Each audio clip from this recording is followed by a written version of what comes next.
ಮಾಣಿಪ್ಪಾಡಿ ಹೆಸರು ವಕ್ಫ್ ವಿಚಾರದಲ್ಲಿ ಬಹಳ ದೊಡ್ಡ ಹೆಸರು. ಯಾಕಂತಂದ್ರೆ ಅವರೊಂದು ವರದಿಯನ್ನ ಕೊಟ್ಟಿದ್ರು.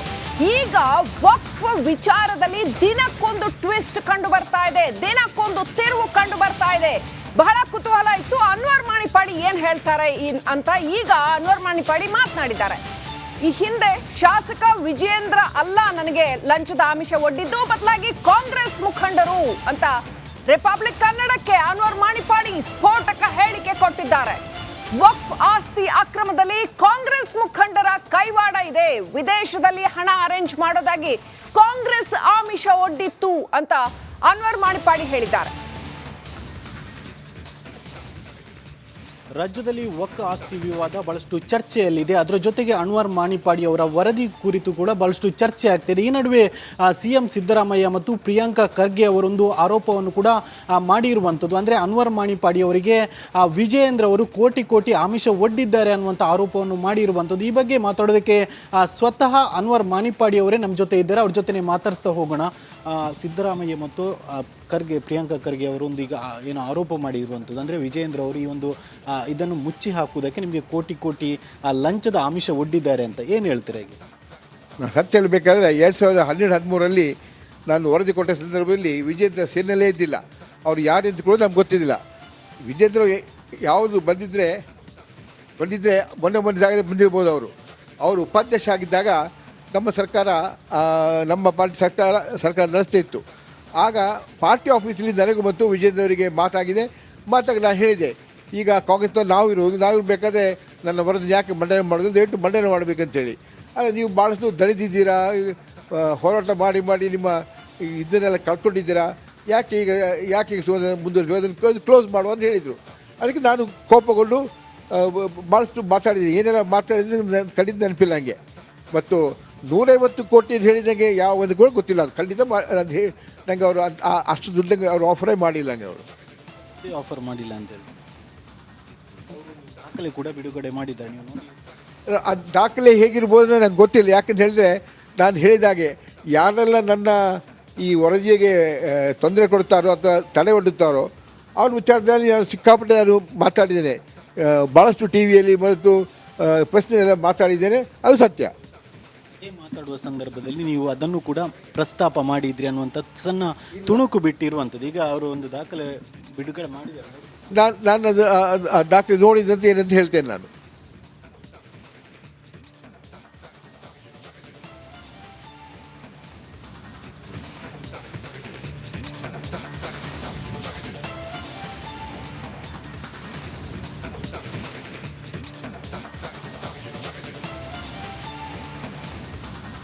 ರಾಜ್ಯದಲ್ಲಿ ವಕ್ಫ್ ಆಸ್ತಿ ವಿವಾದ ಬಹಳಷ್ಟು ಚರ್ಚೆಯಲ್ಲಿದೆ. ಅದರ ಜೊತೆಗೆ ಅನ್ವರ್ ಮಾಣಿಪ್ಪಾಡಿ ಅವರ ವರದಿ ಕುರಿತು ಕೂಡ ಬಹಳಷ್ಟು ಚರ್ಚೆ ಆಗ್ತಿದೆ. ಈ ನಡುವೆ ಸಿಎಂ ಸಿದ್ದರಾಮಯ್ಯ ಮತ್ತು ಪ್ರಿಯಾಂಕಾ ಖರ್ಗೆ ಅವರೊಂದು ಆರೋಪವನ್ನು ಕೂಡ ಮಾಡಿರುವಂಥದ್ದು. ಅಂದರೆ ಅನ್ವರ್ ಮಾಣಿಪ್ಪಾಡಿ ಅವರಿಗೆ ವಿಜಯೇಂದ್ರ ಅವರು ಕೋಟಿ ಆಮಿಷ ಒಡ್ಡಿದ್ದಾರೆ ಅನ್ನುವಂಥ ಆರೋಪವನ್ನು ಮಾಡಿರುವಂಥದ್ದು. ಈ ಬಗ್ಗೆ ಮಾತಾಡೋದಕ್ಕೆ ಸ್ವತಃ ಅನ್ವರ್ ಮಾಣಿಪ್ಪಾಡಿ ಅವರೇ ನಮ್ಮ ಜೊತೆ ಇದ್ದಾರೆ. ಅವ್ರ ಜೊತೆ ಮಾತಾಡಿಸ್ತಾ ಹೋಗೋಣ.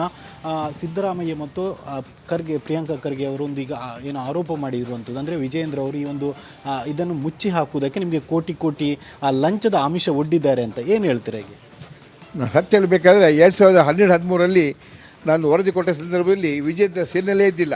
ಅವ್ರು ಯಾರು ಅಂತ ಕೂಡ ನಮ್ಗೆ ಗೊತ್ತಿದ್ದಿಲ್ಲ. ವಿಜೇಂದ್ರ ಯಾವುದು ಬಂದಿದ್ದರೆ ಮೊನ್ನೆ ಜಾಗದಲ್ಲಿ ಬಂದಿರ್ಬೋದು. ಅವರು ಉಪಾಧ್ಯಕ್ಷ ಆಗಿದ್ದಾಗ ನಮ್ಮ ಸರ್ಕಾರ ನಮ್ಮ ಪಾರ್ಟಿ ಸರ್ಕಾರ ನಡೆಸ್ತಾ ಇತ್ತು. ಆಗ ಪಾರ್ಟಿ ಆಫೀಸಲ್ಲಿ ನನಗೂ ಮತ್ತು ವಿಜೇಂದ್ರ ಅವರಿಗೆ ಮಾತಾಗಿ ನಾನು ಹೇಳಿದೆ, ಈಗ ಕಾಂಗ್ರೆಸ್ನಲ್ಲಿ ನಾವು ಬೇಕಾದರೆ ನನ್ನ ವರದಿ ಯಾಕೆ ಮಂಡನೆ ಮಾಡೋದು, ದಯವಿಟ್ಟು ಮಂಡನೆ ಮಾಡಬೇಕಂತೇಳಿ. ಆದರೆ ನೀವು ಭಾಳಷ್ಟು ದಣಿದಿದ್ದೀರಾ, ಹೋರಾಟ ಮಾಡಿ ನಿಮ್ಮ ಇದನ್ನೆಲ್ಲ ಕಳ್ಕೊಂಡಿದ್ದೀರಾ, ಯಾಕೆ ಈಗ ಮುಂದುವರಿಸಿ ಅದನ್ನು ಕ್ಲೋಸ್ ಮಾಡುವ ಅಂತ ಹೇಳಿದರು. ಅದಕ್ಕೆ ನಾನು ಕೋಪಗೊಂಡು ಭಾಳಷ್ಟು ಮಾತಾಡಿದ್ದೀನಿ. ಏನೆಲ್ಲ ಮಾತಾಡಿದ್ರೆ ಖಂಡಿತ ನೆನಪಿಲ್ಲ ನನಗೆ. ಮತ್ತು 150 ಕೋಟಿ ಹೇಳಿದಂಗೆ ಯಾವ ಒಂದು ಕೂಡ ಗೊತ್ತಿಲ್ಲ. ಅದು ಖಂಡಿತ ನನಗೆ ಅವರು ಅಷ್ಟು ದುಡ್ಡಂಗೆ ಅವರು ಆಫರೇ ಮಾಡಿಲ್ಲ. ನನಗೆ ಅವರು ಯಾವುದೇ ಆಫರ್ ಮಾಡಿಲ್ಲ ಅಂತೇಳಿ ದಾಖಲೆ ಕೂಡ ಬಿಡುಗಡೆ ಮಾಡಿದ್ದಾರೆ. ನೀವು ಅದು ದಾಖಲೆ ಹೇಗಿರ್ಬೋದು ನನಗೆ ಗೊತ್ತಿಲ್ಲ. ಯಾಕಂತ ಹೇಳಿದ್ರೆ ನಾನು ಹೇಳಿದಾಗೆ ಯಾರೆಲ್ಲ ನನ್ನ ಈ ವರದಿಗೆ ತೊಂದರೆ ಕೊಡ್ತಾರೋ ಅಥವಾ ತಡೆ ಒಡ್ಡುತ್ತಾರೋ ಅವ್ರ ವಿಚಾರದಲ್ಲಿ ನಾನು ಸಿಕ್ಕಾಪಟ್ಟೆ ನಾನು ಮಾತಾಡಿದ್ದೇನೆ. ಭಾಳಷ್ಟು ಟಿ ವಿಯಲ್ಲಿ ಮತ್ತು ಪ್ರಶ್ನೆಯೆಲ್ಲ ಮಾತಾಡಿದ್ದೇನೆ. ಅದು ಸತ್ಯ. ಮಾತಾಡುವ ಸಂದರ್ಭದಲ್ಲಿ ನೀವು ಅದನ್ನು ಕೂಡ ಪ್ರಸ್ತಾಪ ಮಾಡಿದ್ರಿ ಅನ್ನುವಂಥ ಸಣ್ಣ ತುಣುಕು ಬಿಟ್ಟಿರುವಂಥದ್ದು. ಈಗ ಅವರು ಒಂದು ದಾಖಲೆ ಬಿಡುಗಡೆ ಮಾಡಿದ್ದಾರೆ. ಅವ್ರದಾಗ ಆಫರ್ ಮಾಡಿಲ್ಲ, ಕಾಂಗ್ರೆಸ್ ಅವರು ಆಫರ್ ಮಾಡಿ ತಗೊಂಡು ಕ್ಲೋಸ್ ಮಾಡಿ ಯಾಕೆ ನೀವು ಇಷ್ಟು ಕಷ್ಟಪಡ್ತೀರ ಅಂತ ಹೇಳಿರ್ಬೋದು ಅವರು. ಅದಕ್ಕೆ ನಾನು ತಕ್ಕ ಉತ್ತರ ಕೊಟ್ಟಿದ್ದೇನೆ ಅವರಿಗೆ. ಅಲ್ಲಿಂದ ಅವರನ್ನು ಪಾರ್ಟಿ ಆಫೀಸಿಂದ ಓಡಿಸಿದ್ದೇನೆ ನಾನು ಅಷ್ಟೇ. ಕಾಂಗ್ರೆಸ್ನವರು ಹಾಗಾದರೆ ಆಫರ್ ಮಾಡಿದ್ರಿ ಅಂತ ಹೇಳ್ತೀರಾ? ಕಾಂಗ್ರೆಸ್ನವರು ಭಾಳಷ್ಟು ಆಫರ್ ಮಾಡಿದ್ದಾರೆ, ಒಂದೆರಡಲ್ಲ. ನನಗೆ ನಂತರ ಅಮೇರಿಕನ್ ವೀಸಾ ಇದ್ದವರಿಂದ ನೀವು ಅಮೇರಿಕದ ಹೋಗಿ ಸ್ವಲ್ಪ ಹೊತ್ತೀರಿ, 1 ವರ್ಷ ಅಲ್ಲೇ ಇರಿ, ಆಮೇಲೆ ಬನ್ನಿ, ನಿಮಗೆ ದುಡ್ಡು ಎಷ್ಟು ಬೇಕಂತ ಹೇಳಿ ನಾನು ಅಲ್ಲಿ ಕೊಡ್ತೇವೆ ಅಂತ ಕೂಡ ಅವನಿಗೆ ಆಫರ್ ಮಾಡಿದ್ರು. ನನಗೆ ಯಾರು ಕಾಂಗ್ರೆಸ್ಸಿಂದ ಆಫರ್ ಮಾಡಿದ್ರು? ನಾವು ರಿಪೋರ್ಟ್ ನೋಡಿದರೆ ಅದರಲ್ಲಿ ಯಾರ್ಯಾರು ಎಲ್ಲ ಇದ್ದಾರೆ, ತಪ್ಪಿತಸ್ಥರು ಇದ್ದಾರೆ, ಅವರು ಅವರ ಜನಗಳೆಲ್ಲ ಬಂದು ನನಗೆ ಬೇರೆ ಬೇರೆ ವಿಧಾನದಲ್ಲಿ ಬೇರೆ ಬೇರೆ ರೀತಿಯಲ್ಲಿ ನನಗೆ ಆಮಿಷ ಒಡ್ಡಿದ್ದಾರೆ. ಈಗ ಅವರು ಅಷ್ಟು ಕಾನ್ಫಿಡೆಂಟ್ ಆಗಿ ವಿಜಯೇಂದ್ರ ಅಂತ ಹೇಳ್ತಾರೆ, ಹಾಗಾದರೆ ನೀವು ಅವರು ಯಾರಂತ ಹೇಳ್ಬೋದಲ್ವ? ನಿಜವಾಗಿ ಹೇಳಬೇಕಾದ್ರೆ ವಿಜೇಂದ್ರ ಅವರ ಮೇಲೆ ಕೂಡ, ಯಡಿಯೂರಪ್ಪ ಅವರ ಮೇಲೆ ಕೂಡ ಭಾಳಷ್ಟು ಒತ್ತಡ ಕಾಂಗ್ರೆಸ್ಸಲ್ಲಿ ಇರ್ಬೋದಿತ್ತು. ಆದ್ದರಿಂದ ನಾನು ಕೂಡ ಭಾಳ ಸೋತಿದ್ದೇನೆ. ಆದ್ದರಿಂದ ವಿಜೇಂದ್ರ ಏನೋ ಅಂತ ಹೇಳಿರ್ಬೋದು. ಅದು ಇದು ಅಲ್ಲಿಗಿಲ್ಲಿ ಮುಟ್ಟು ಸಂದರ್ಭ ಅಲ್ಲ, ನೀವು ಯಾಕೆ ಇಷ್ಟು ಕಷ್ಟಪಡ್ತೀರಾ, ನೀವು ಅದನ್ನು ಸ್ಟಾಪ್ ಮಾಡಿಬಿಟ್ಟು ಹೇಳಿರ್ಬೋದು. ಯಾಕಂದರೆ ಅಂದು ಶುರು ಮಾಡಿದ ಹೋರಾಟಗಳನ್ನು ಇಂದಿನವರೆಗೆ ಅದನ್ನು ಕಂಟಿನ್ಯೂ ಮಾಡ್ತಾ ಹೋಗ್ತಿದ್ದೇನೆ. ಸ್ವಾಗತ ಸ್ವಾಗತ ಸ್ವಾಗತ. ಅವರಿಗೆ ಅಲ್ಪಸಂಖ್ಯಾತ ಕಿಂಚಷ್ಟು ಪ್ರೀತಿ ಇದ್ದರೆ ಸಿದ್ದರಾಮಯ್ಯವರು ಈಗ ಆ ರಿಪೋರ್ಟನ್ನು CBI ಕೊಡಬೇಕು ಅವರು. ಆಗ ಗೊತ್ತಾಗುತ್ತೆ ಎಷ್ಟು ಸುಳ್ಳ ಎಷ್ಟು ಸತ್ಯ ಅಂತಿಲ್ಲ ಅವರು. ಮತ್ತೊಂದು ವಿಷಯ ಏನಂದರೆ, ನಮ್ಮ ಮಾಣಿಪ್ಪಾಡಿ ಹೆಸರು ವಕ್ಫ್ ವಿಚಾರದಲ್ಲಿ ಬಹಳ ದೊಡ್ಡ ಹೆಸರು. ಯಾಕಂತಂದ್ರೆ ಅವರೊಂದು ವರದಿಯನ್ನ ಕೊಟ್ಟಿದ್ರು. ಈಗ ವಕ್ಫ್ ವಿಚಾರದಲ್ಲಿ ದಿನಕ್ಕೊಂದು ಟ್ವಿಸ್ಟ್ ಕಂಡು ಬರ್ತಾ ಇದೆ, ದಿನಕ್ಕೊಂದು ತಿರುವು ಕಂಡು ಬರ್ತಾ ಇದೆ. ಬಹಳ ಕುತೂಹಲ ಇತ್ತು ಅನ್ವರ್ ಮಾಣಿಪ್ಪಾಡಿ ಏನ್ ಹೇಳ್ತಾರೆ ಅಂತ. ಈಗ ಅನ್ವರ್ ಮಾಣಿಪ್ಪಾಡಿ ಮಾತನಾಡಿದ್ದಾರೆ. ಈ ಹಿಂದೆ ಶಾಸಕ ವಿಜಯೇಂದ್ರ ಅಲ್ಲ ನನಗೆ ಲಂಚದ ಆಮಿಷ ಒಡ್ಡಿದ್ದು, ಬದಲಾಗಿ ಕಾಂಗ್ರೆಸ್ ಮುಖಂಡರು ಅಂತ ರಿಪಬ್ಲಿಕ್ ಕನ್ನಡಕ್ಕೆ ಅನ್ವರ್ ಮಾಣಿಪ್ಪಾಡಿ ಸ್ಫೋಟಕ ಹೇಳಿಕೆ ಕೊಟ್ಟಿದ್ದಾರೆ. ವಕ್ಫ್ ಆಸ್ತಿ ಅಕ್ರಮದಲ್ಲಿ ಕಾಂಗ್ರೆಸ್ ಮುಖಂಡರ ಕೈವಾಡ ಇದೆ, ವಿದೇಶದಲ್ಲಿ ಹಣ ಅರೇಂಜ್ ಮಾಡೋದಾಗಿ ಕಾಂಗ್ರೆಸ್ ಆಮಿಷ ಒಡ್ಡಿತ್ತು ಅಂತ ಅನ್ವರ್ ಮಾಣಿಪ್ಪಾಡಿ ಹೇಳಿದ್ದಾರೆ. ರಾಜ್ಯದಲ್ಲಿ ವಕ್ಫ್ ಆಸ್ತಿ ವಿವಾದ ಬಹಳಷ್ಟು ಚರ್ಚೆಯಲ್ಲಿದೆ. ಅದರ ಜೊತೆಗೆ ಅನ್ವರ್ ಮಾಣಿಪ್ಪಾಡಿ ಅವರ ವರದಿ ಕುರಿತು ಕೂಡ ಬಹಳಷ್ಟು ಚರ್ಚೆ ಆಗ್ತಿದೆ. ಈ ನಡುವೆ CM ಸಿದ್ದರಾಮಯ್ಯ ಮತ್ತು ಪ್ರಿಯಾಂಕಾ ಖರ್ಗೆ ಅವರೊಂದು ಆರೋಪವನ್ನು ಕೂಡ ಮಾಡಿರುವಂಥದ್ದು. ಅಂದರೆ ಅನ್ವರ್ ಮಾಣಿಪ್ಪಾಡಿ ಅವರಿಗೆ ವಿಜಯೇಂದ್ರ ಅವರು ಕೋಟಿ ಆಮಿಷ ಒಡ್ಡಿದ್ದಾರೆ ಅನ್ನುವಂಥ ಆರೋಪವನ್ನು ಮಾಡಿರುವಂಥದ್ದು. ಈ ಬಗ್ಗೆ ಮಾತಾಡೋದಕ್ಕೆ ಸ್ವತಃ ಅನ್ವರ್ ಮಾಣಿಪ್ಪಾಡಿ ಅವರೇ ನಮ್ಮ ಜೊತೆ ಇದ್ದಾರೆ. ಅವ್ರ ಜೊತೆ ಮಾತಾಡಿಸ್ತಾ ಹೋಗೋಣ. ಸಿದ್ದರಾಮಯ್ಯ ಮತ್ತು ಪ್ರಿಯಾಂಕಾ ಖರ್ಗೆ ಅವರೊಂದು ಈಗ ಏನು ಆರೋಪ ಮಾಡಿರುವಂಥದ್ದು, ಅಂದರೆ ವಿಜಯೇಂದ್ರ ಅವರು ಈ ಒಂದು ಇದನ್ನು ಮುಚ್ಚಿ ಹಾಕುವುದಕ್ಕೆ ನಿಮಗೆ ಕೋಟಿ ಲಂಚದ ಆಮಿಷ ಒಡ್ಡಿದ್ದಾರೆ ಅಂತ ಏನು ಹೇಳ್ತೀರಾ? ಈಗ ನಾನು ಸತ್ಯ ಹೇಳಬೇಕಾದ್ರೆ 2012-13 ನಾನು ವರದಿ ಕೊಟ್ಟ ಸಂದರ್ಭದಲ್ಲಿ ವಿಜೇಂದ್ರ ಸೇನೆಯಲ್ಲೇ ಇದ್ದಿಲ್ಲ. ಅವ್ರು ಯಾರೆಂತ ಕೂಡ ನಮ್ಗೆ ಗೊತ್ತಿದ್ದಿಲ್ಲ. ವಿಜೇಂದ್ರ ಯಾವುದು ಬಂದಿದ್ದರೆ ಮೊನ್ನೆ ಜಾಗದಲ್ಲಿ ಬಂದಿರ್ಬೋದು. ಅವರು ಉಪಾಧ್ಯಕ್ಷ ಆಗಿದ್ದಾಗ ನಮ್ಮ ಸರ್ಕಾರ ನಮ್ಮ ಪಾರ್ಟಿ ಸರ್ಕಾರ ನಡೆಸ್ತಾ ಇತ್ತು. ಆಗ ಪಾರ್ಟಿ ಆಫೀಸಲ್ಲಿ ನನಗೂ ಮತ್ತು ವಿಜೇಂದ್ರ ಅವರಿಗೆ ಮಾತಾಗಿ ನಾನು ಹೇಳಿದೆ, ಈಗ ಕಾಂಗ್ರೆಸ್ನಲ್ಲಿ ನಾವು ಇರಬೇಕಾದ್ರೆ ನನ್ನ ವರದಿ ಯಾಕೆ ಮಂಡನೆ ಮಾಡೋದು, ದಯವಿಟ್ಟು ಮಂಡನೆ ಮಾಡಬೇಕಂತೇಳಿ. ಆದರೆ ನೀವು ಭಾಳಷ್ಟು ದಣಿದಿದ್ದೀರಾ, ಹೋರಾಟ ಮಾಡಿ ನಿಮ್ಮ ಇದನ್ನೆಲ್ಲ ಕಳ್ಕೊಂಡಿದ್ದೀರಾ, ಯಾಕೆ ಈಗ ಮುಂದುವರಿಸಿ ಅದನ್ನು ಕ್ಲೋಸ್ ಮಾಡುವ ಅಂತ ಹೇಳಿದರು. ಅದಕ್ಕೆ ನಾನು ಕೋಪಗೊಂಡು ಭಾಳಷ್ಟು ಮಾತಾಡಿದ್ದೀನಿ. ಏನೆಲ್ಲ ಮಾತಾಡಿದ್ರೆ ಖಂಡಿತ ನೆನಪಿಲ್ಲ ನನಗೆ. ಮತ್ತು 150 ಕೋಟಿ ಹೇಳಿದಂಗೆ ಯಾವ ಒಂದು ಕೂಡ ಗೊತ್ತಿಲ್ಲ. ಅದು ಖಂಡಿತ ನನಗೆ ಅವರು ಅಷ್ಟು ದುಡ್ಡಂಗೆ ಅವರು ಆಫರೇ ಮಾಡಿಲ್ಲ. ನನಗೆ ಅವರು ಆಫರ್ ಮಾಡಿಲ್ಲ ಅಂತೇಳಿ ದಾಖಲೆ ಕೂಡ ಬಿಡುಗಡೆ ಮಾಡಿದ್ದಾರೆ. ನೀವು ಆ ದಾಖಲೆ ಹೇಗಿರ್ಬೋದು ನನಗೆ ಗೊತ್ತಿಲ್ಲ. ಯಾಕಂತ ಹೇಳಿದ್ರೆ ನಾನು ಹೇಳಿದಾಗೆ ಯಾರೆಲ್ಲ ನನ್ನ ಈ ವರದಿಗೆ ತೊಂದರೆ ಕೊಡ್ತಾರೋ ಅಥವಾ ತಡೆ ಒಡ್ಡುತ್ತಾರೋ ಅವ್ರ ವಿಚಾರದಲ್ಲಿ ನಾನು ಸಿಕ್ಕಾಪಟ್ಟೆ ನಾನು ಮಾತಾಡಿದ್ದೇನೆ. ಭಾಳಷ್ಟು TVಯಲ್ಲಿ ಮತ್ತು ಪ್ರಶ್ನೆಯೆಲ್ಲ ಮಾತಾಡಿದ್ದೇನೆ, ಅದು ಸತ್ಯ. ಮಾತಾಡುವ ಸಂದರ್ಭದಲ್ಲಿ ನೀವು ಅದನ್ನು ಕೂಡ ಪ್ರಸ್ತಾಪ ಮಾಡಿದ್ರಿ ಅನ್ನುವಂಥ ಸಣ್ಣ ತುಣುಕು ಬಿಟ್ಟಿರುವಂಥದ್ದು. ಈಗ ಅವರು ಒಂದು ದಾಖಲೆ ಬಿಡುಗಡೆ ಮಾಡಿದ್ದಾರೆ. ನಾನು ಅದು ದಾಖಲೆ ನೋಡಿದಂತೆ ಏನಂತ ಹೇಳ್ತೇನೆ ನಾನು.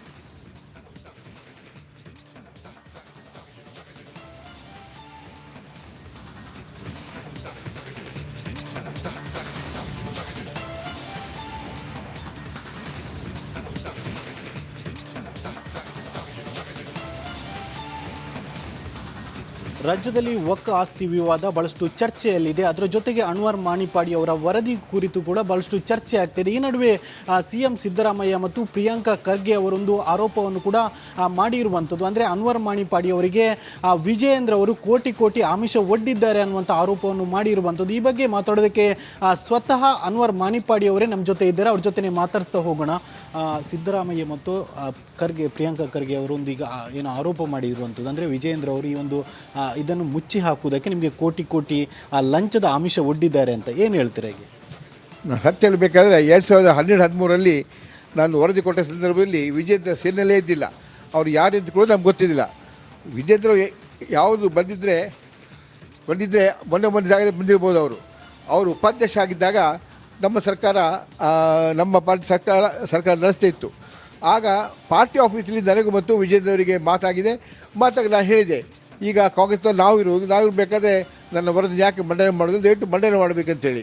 ಆದರೆ ನೀವು ಭಾಳಷ್ಟು ದಣಿದಿದ್ದೀರಾ, ಹೋರಾಟ ಮಾಡಿ ನಿಮ್ಮ ಇದನ್ನೆಲ್ಲ ಕಳ್ಕೊಂಡಿದ್ದೀರಾ, ಯಾಕೆ ಈಗ ಮುಂದುವರಿಸಿ ಅದನ್ನು ಕ್ಲೋಸ್ ಮಾಡುವ ಅಂತ ಹೇಳಿದರು. ಅದಕ್ಕೆ ನಾನು ಕೋಪಗೊಂಡು ಭಾಳಷ್ಟು ಮಾತಾಡಿದ್ದೀನಿ. ಏನೆಲ್ಲ ಮಾತಾಡಿದ್ರೆ ಕಡಿಮೆ ನೆನಪಿಲ್ಲ ನನಗೆ. ಮತ್ತು 150 ಕೋಟಿ ಹೇಳಿದಂಗೆ ಯಾವ ಒಂದು ಕೂಡ ಗೊತ್ತಿಲ್ಲ. ಅದು ಖಂಡಿತ ನನಗೆ ಅವರು ಅಷ್ಟು ದುಡ್ಡಂಗೆ ಅವರು ಆಫರೇ ಮಾಡಿಲ್ಲ. ನನಗೆ ಅವರು ಯಾವುದೇ ಆಫರ್ ಮಾಡಿಲ್ಲ ಅಂತೇಳಿ ದಾಖಲೆ ಕೂಡ ಬಿಡುಗಡೆ ಮಾಡಿದ್ದಾರೆ. ನೀವು ನೋಡಿ, ಆ ದಾಖಲೆ ಹೇಗಿರ್ಬೋದು ನನಗೆ ಗೊತ್ತಿಲ್ಲ. ಯಾಕಂತ ಹೇಳಿದ್ರೆ ನಾನು ಹೇಳಿದಾಗೆ ಯಾರೆಲ್ಲ ನನ್ನ ಈ ವರದಿಗೆ ತೊಂದರೆ ಕೊಡ್ತಾರೋ ಅಥವಾ ತಡೆ ಒಡ್ಡುತ್ತಾರೋ ಅವ್ರ ವಿಚಾರದಲ್ಲಿ ನಾನು ಸಿಕ್ಕಾಪಟ್ಟೆ ಮಾತಾಡಿದ್ದೇನೆ. ಭಾಳಷ್ಟು ಟಿ ವಿಯಲ್ಲಿ ಮತ್ತು ಪ್ರಶ್ನೆಯೆಲ್ಲ ಮಾತಾಡಿದ್ದೇನೆ. ಅದು ಸತ್ಯ. ಅದೇ ಮಾತಾಡುವ ಸಂದರ್ಭದಲ್ಲಿ ನೀವು ಅದನ್ನು ಕೂಡ ಪ್ರಸ್ತಾಪ ಮಾಡಿದ್ರಿ ಅನ್ನುವಂಥ ಸಣ್ಣ ತುಣುಕು ಬಿಟ್ಟಿರುವಂಥದ್ದು. ಈಗ ಅವರು ಒಂದು ದಾಖಲೆ ಬಿಡುಗಡೆ ಮಾಡಿದ್ದಾರೆ. ಅವ್ರನ್ನಾಗ ಆಫರ್ ಮಾಡಿಲ್ಲ. ಕಾಂಗ್ರೆಸ್ ಅವರು ಆಫರ್ ಮಾಡಿ ತಗೊಂಡು ಕ್ಲೋಸ್ ಮಾಡಿ ಯಾಕೆ ನೀವು ಇಷ್ಟು ಕಷ್ಟಪಡ್ತೀರ ಅಂತ ಹೇಳಿರ್ಬೋದು ಅವರು. ಅದಕ್ಕೆ ನಾನು ತಕ್ಕ ಉತ್ತರ ಕೊಟ್ಟಿದ್ದೇನೆ ಅವರಿಗೆ. ಅಲ್ಲಿಂದ ಅವರನ್ನು ಪಾರ್ಟಿ ಆಫೀಸಿಂದ ಓಡಿಸಿದ್ದೇನೆ ನಾನು ಅಷ್ಟೇ. ಕಾಂಗ್ರೆಸ್ನವರು ಹಾಗಾದರೆ ಆಫರ್ ಮಾಡಿದ್ರಿ ಅಂತ ಹೇಳ್ತೀರಾ? ಕಾಂಗ್ರೆಸ್ನವರು ಭಾಳಷ್ಟು ಆಫರ್ ಮಾಡಿದ್ದಾರೆ, ಒಂದೆರಡಲ್ಲ. ನನಗೆ ನಂತರ ಅಮೇರಿಕನ್ ವೀಸಾ ಇದ್ದವರಿಂದ ನೀವು ಅಮೇರಿಕದ ಹೋಗಿ ಸ್ವಲ್ಪ ಹೊತ್ತೀರಿ, 1 ವರ್ಷ ಅಲ್ಲೇ ಇರಿ, ಆಮೇಲೆ ಬನ್ನಿ, ನಿಮಗೆ ದುಡ್ಡು ಎಷ್ಟು ಬೇಕಂತ ಹೇಳಿ ನಾನು ಅಲ್ಲಿ ಕೊಡ್ತೇವೆ ಅಂತ ಕೂಡ ಅವನಿಗೆ ಆಫರ್ ಮಾಡಿದ್ರು. ನನಗೆ ಯಾರು ಕಾಂಗ್ರೆಸ್ಸಿಂದ ಆಫರ್ ಮಾಡಿದ್ರು? ನಾವು ರಿಪೋರ್ಟ್ ನೋಡಿದರೆ ಅದರಲ್ಲಿ ಯಾರ್ಯಾರು ಎಲ್ಲ ಇದ್ದಾರೆ, ತಪ್ಪಿತಸ್ಥರು ಇದ್ದಾರೆ, ಅವರು ಅವರ ಜನಗಳೆಲ್ಲ ಬಂದು ನನಗೆ ಬೇರೆ ಬೇರೆ ವಿಧಾನದಲ್ಲಿ ಬೇರೆ ಬೇರೆ ರೀತಿಯಲ್ಲಿ ನನಗೆ ಆಮಿಷ ಒಡ್ಡಿದ್ದಾರೆ. ಈಗ ಅವರು ಅಷ್ಟು ಕಾನ್ಫಿಡೆಂಟ್ ಆಗಿ ವಿಜಯೇಂದ್ರ ಅಂತ ಹೇಳ್ತಾರೆ, ಹಾಗಾದರೆ ನೀವು ಅವರು ಯಾರಂತ ಹೇಳ್ಬೋದಲ್ವಾ? ನಿಜವಾಗಿ ಹೇಳಬೇಕಾದ್ರೆ ವಿಜೇಂದ್ರ ಅವರ ಮೇಲೆ ಕೂಡ ಯಡಿಯೂರಪ್ಪ ಅವರ ಮೇಲೆ ಕೂಡ ಭಾಳಷ್ಟು ಒತ್ತಡ ಕಾಂಗ್ರೆಸ್ನಲ್ಲಿ ಇರ್ಬೋದಿತ್ತು. ಆದ್ದರಿಂದ ನಾನು ಕೂಡ ಭಾಳ ಸೋತಿದ್ದೇನೆ. ಆದ್ದರಿಂದ ವಿಜೇಂದ್ರ ಏನೋ ಅಂತ ಹೇಳಿರ್ಬೋದು. ಇದು ಅಲ್ಲಿಗಿಲ್ಲಿ ಮುಟ್ಟು ಸಂದರ್ಭ ಅಲ್ಲ, ನೀವು ಯಾಕೆ ಇಷ್ಟು ಕಷ್ಟಪಡ್ತೀರಾ, ನೀವು ಅದನ್ನು ಸ್ಟಾಪ್ ಮಾಡಿಬಿಟ್ಟು ಹೇಳಿರ್ಬೋದು. ಯಾಕಂದರೆ ಅಂದು ಶುರು ಮಾಡಿದ ಹೋರಾಟವನ್ನು ಇಂದಿನವರೆಗೆ ಅದನ್ನು ಕಂಟಿನ್ಯೂ ಮಾಡ್ತಾ ಹೋಗ್ತಿದ್ದೇನೆ. ಸ್ವಾಗತ. ಅವರಿಗೆ ಅಲ್ಪಸಂಖ್ಯಾತ ಕಿಂಚಷ್ಟು ಪ್ರೀತಿ ಇದ್ದರೆ ಸಿದ್ದರಾಮಯ್ಯವರು ಈಗ ಆ ರಿಪೋರ್ಟನ್ನು CBI ಕೊಡಬೇಕು. ಅವರು ಆಗ ಗೊತ್ತಾಗುತ್ತೆ ಎಷ್ಟು ಸುಳ್ಳ ಎಷ್ಟು ಸತ್ಯ ಅಂತಿಲ್ಲ ಅವರು. ಮತ್ತೊಂದು ವಿಷಯ ಅಂದರೆ ನಮ್ಮ